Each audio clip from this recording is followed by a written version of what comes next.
Hello everyone, welcome back to Kerbal Space Program. Today, as mentioned in the previous episode, I am going to try and put a Kerbal on the moon. So our intrepid explorer today is Bob Kerman, the scientist. I'm bringing Bob because as a scientist he can reset experiments, and yeah, also good name, Bob. To allow me to get some SAS control, I do have a probe core in the upper stages of the rocket. Just makes it a bit easier to fly.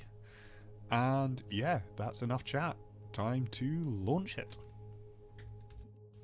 And so this is a heavily over-engineered rocket. I've been away, tried some other designs, and you know what? This is definitely excessive.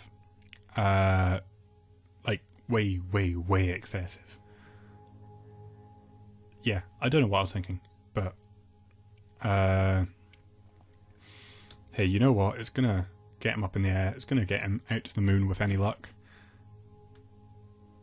And I'll just have to make sure I'm a little bit more clever about how I build my rockets in the future. Because, yeah, it's kind of expensive to build big rockets. Small rockets can often do the job instead. So I'm going up, getting myself into a nice orbit. I'm trying to make yeah, a little bit wobbly. I'm trying to make sure that I can ditch the bottom stage, and it's gonna hopefully come back in through the atmosphere. You know, just to keep things tidy. So here we go. This is the plan is this is going to be a transfer stage. It has landing legs, so it can land on the moon, maybe do a little bit of hopping around between places on the surface of the moon, and then release the top stage, and that's going to come back as our little return capsule.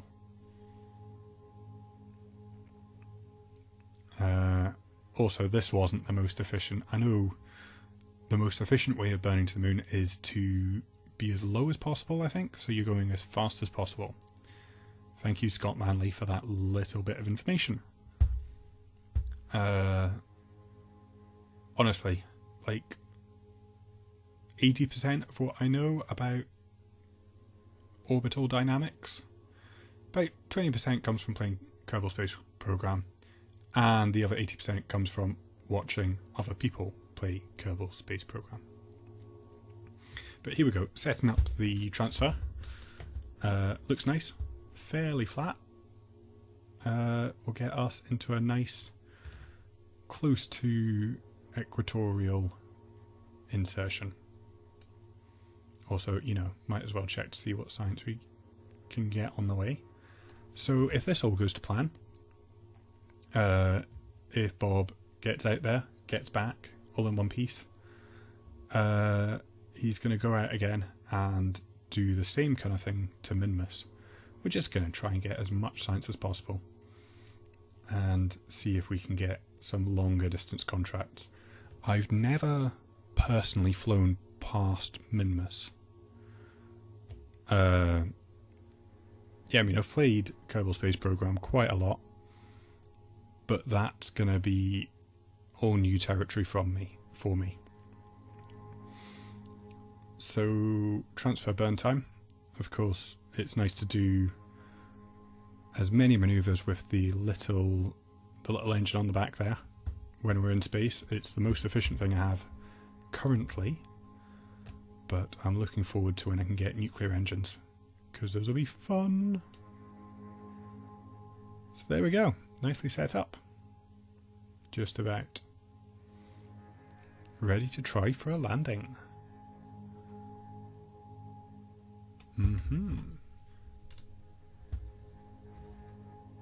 But yeah, let's set up an alarm and be ready. And so there we have it. Bob is well on his way to the moon. Alarm has been set. I've picked up the high-end space data from the Science Junior. So all that's left is to see him over there. So I think now it's time to go back to the Space Center and see what else we can launch.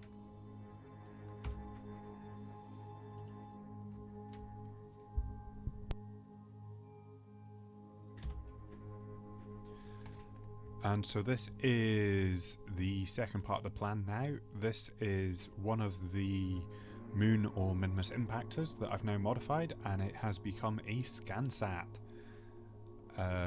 This is going to go for polar orbit around the moon, and if that all goes to plan, then I will put one of these around Minimus as well. A couple of small upgrades. Other than the ScanSat, we've beefed up the number of solar panels, and on the side here I've put a hydraulic detachment manifold, because manifold is a good word. No, really, just I've put this on because I've got a contract to complete using a hydraulic detachment manifold while in orbit around the moon. So I'll take that with me and fire it off when I get there. I maybe should have taken it on Bob's spacecraft, but hey ho, no worries about that. So yeah, launch time as per usual. And as you can see, this is a much more efficient design. Basically I went for this because I know this is going to be able to meet this is going to be able to get into the orbit around the moon, and I don't need to bring anything back, which is the only reason I over-designed the aircraft. So it is just a fairly standard body, probe body mounted on a standard launcher. And there it is. That is the craft that's going out to the moon. Tiny little engine, but that's plenty enough. So it's all the usual. I might start cutting this stuff out for your sanity as well as mine, because you've seen how manoeuvres work. So long as I don't monumentally mess them up, it'll all be fine. And I might just start showing the highlights of my playthroughs. If you like that, if you want to see that, let me know, and I'll make these edits a little bit quick, a little bit shorter, a little bit cleaner. But it's kind of nice from my own point of view to be able to go back and see what I've done in terms of what rockets I've launched and what launch profiles I've taken, and it makes things easier to come back to. For example, when I want to launch another similar rocket and I've maybe forgotten to save it in the VAB, because I always forget to save it in the VAB. For the most part I just take my rockets as single launch, but I might have to start being better behaved about that. So anyway, this was a bit of a pain, but there we go. It's lined up now for a launch to come in just underneath the moon. The only problem that I had is this hydraulic detachment manifold. Turns out that's not a massless part. I remember back in the day, they didn't have mass. They didn't affect the physics of the spacecraft. Now they do. So it makes this entire craft very difficult to fly, because it's always wanting to pitch over. Also, I think the ScanSat might have mass as well nowadays.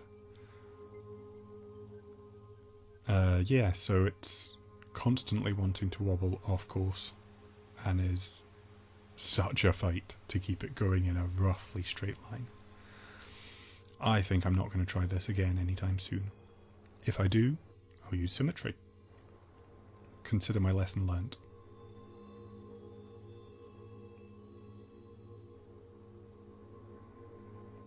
But there it is, that's our intercept.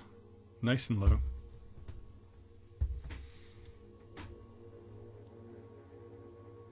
And that's the second item launched. Alarm clock in. And there we have it. The Scansat is on its way to join the moon in a polar orbit. Looks like we've got about a day before we get into the sphere of influence change. And it looks like the Moonlander is still a good 4 hours away from arriving at the moon. So I think I'm going to leave it there for just now. Thanks very much everyone for watching. I'm really appreciating everyone who's watching the videos, watching parts of them all the way through. It's just really nice to see stuff coming in. So yeah, keep on watching. Leave a comment, let me know what you like. Even if you just want to leave a like, that's great. Subscribe, even better. But yeah, thanks for watching, and I will join all of you in the next video.